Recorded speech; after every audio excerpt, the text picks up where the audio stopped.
पहचान कर ली गई है, जबकि 5 मृतकों की पहचान अभी नहीं हो पाई है। तो अब कटरा विधायक ने मां वैष्णो देवी यात्रा पर मार्ग पर हुए लैंडस्लाइड में मरने वालों की संख्या को लेकर दावा किया। उन्होंने कहा कि 34 लोगों की मौत हुई है और विधायक बलदेव राज शर्मा ने कहा कि मृतकों में से 29 की पहचान कर ली गई है, जबकि 5 मृतकों की पहचान अभी नहीं हो पाई है, क्योंकि इस पर एक असमंजस बना हुआ था कि मरने वालों की सही संख्या क्या है। लेकिन अब खुद कटरा के विधायक ने इस हादसे में जो मरने वाले हैं उनकी संख्या को लेकर दावा किया। उन्होंने कहा कि जो मरने वाले हैं उनकी संख्या 34, यानी कटरा हादसे में 34 लोगों की मौत हुई है। सर्वप्रथम तो मैं मतलब कि बहुत दुखी हूँ इस बात के लिए कि जो घटना जो घटी है, जो तो स्वर्ग से धार के परमात्मा उनको, माता भगवती उनको अपने चरणों में स्थान दे। जो मतलब स्वस्थ है, जिनका इलाज चल रहा है, उनका बेहतर तरीके से इलाज हो। जो आंकड़ा अभी तक का जो आप पूछ रहे हैं वो 34 का है।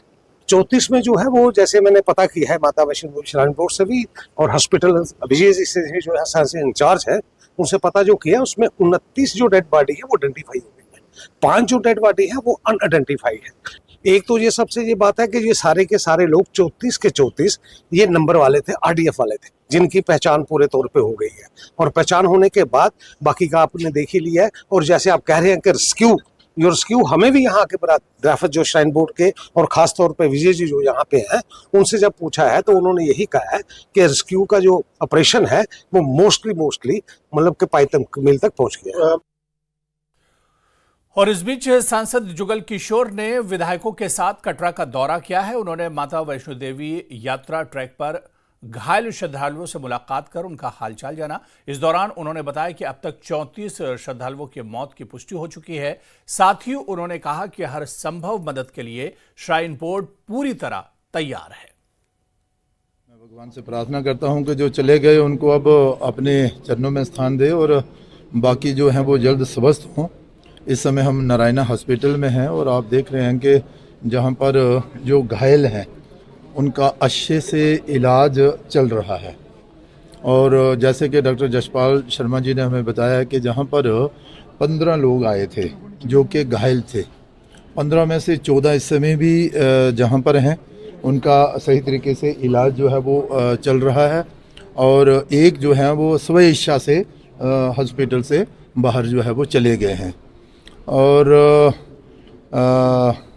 जो जानकारी प्राप्त हुई है घायलों से, उनका कहना तो है कि भाई इलाज तो सब ठीक चल रहा है, सुविधाएं तो सारी मिल रही हैं, लेकिन जो उनसे बिछड़ गए हैं उनको गम है, उनको ढूंढ रहे हैं। नहीं, जो जानकारी हमें प्राप्त हुई है उसके अनुसार ये था कि यात्रा बंद कर दी गई थी, परंतु जो लोग पहले से ही चले गए थे ऊपर, ये जितने भी लोग घायल हुए हैं या जिन्होंने अपनी जान गंवाई है, वो वही लोग हैं जो दर्शन करने के बाद आ रहे थे। बारिश की वजह से वो वहाँ पर रुके, लेकिन बारिश लगातार चल रही थी तो इसलिए उन्होंने फिर इंतजार नहीं किया, तो रास्ते में ये दुर्घटना जो है वो घट गई। अब जब घायलों से जो बातचीत हुई है उनका कहना ये था कि शायद क्लाउड बर्स्ट हुआ है, बहुत बड़ी एक कोई बिजली चमकी और आवाज़ आई और उसके बाद पूरा का पूरा पानी, मिट्टी, पहाड़ी नीचे आ गया। इतनी तेज बारिश और जा तो अब वो पहाड़ी जो है वो नीचे आई और फिर क्लाउड बर्स्ट हुआ, जाके बारिश वजह से ही हुआ, ये तो ऊपर वाला ही जानता है। लेकिन जो हुआ वो ठीक नहीं हुआ। अब श्राइन बोर्ड की तरफ से ये आया है कि यात्रा जो थी वो बंद थी, ये लोग पहले से ही ऊपर गए हुए थे।